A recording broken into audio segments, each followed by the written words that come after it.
0 degree Celsius ও 50 degree Celsius উষ্ণতায় একটি লোহার দণ্ডের দৈর্ঘ্য যথাক্রমে 50 সেন্টিমিটার ও 50.03 সেন্টিমিটার হলে লোহার দৈর্ঘ্য প্রসারণ গুণাঙ্ক কত? তো আমাদের প্রথম টেম্পারেচার বলেছে θ1 সমান 0 ডিগ্রি সেলসিয়াস।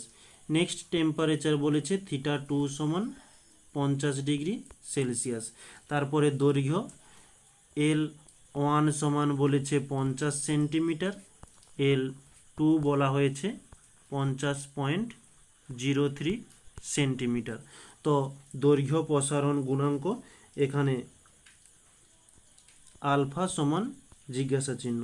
তো আমরা যে সমীকরণটি জানি আলফা সমান L2 minus L1 by L1 into θ2 minus θ1, okay, সমান L2 এর মান কত?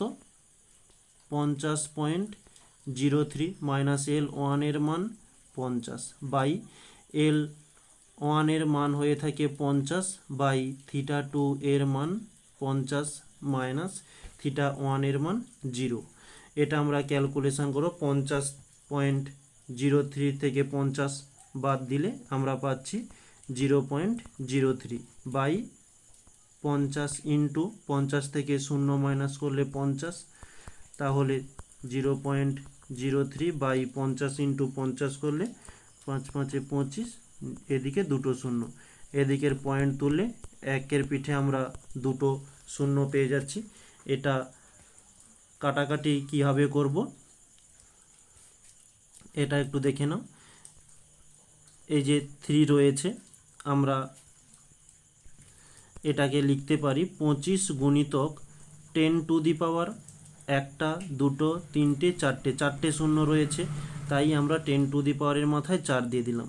তো 3কে 25 দিয়ে ভাগ, এটা তো করতে পারবে, এটা করলে দাঁড়াচ্ছে 0.12 ইন্টু এই 10 টু দি পাওয়ার 4, এটা নিচে ছিল, যখন উপরে চলে যাবে 10 টু দি পাওয়ার -4 হয়ে যাবে, এত পার ডিগ্রি সেলসিয়াস।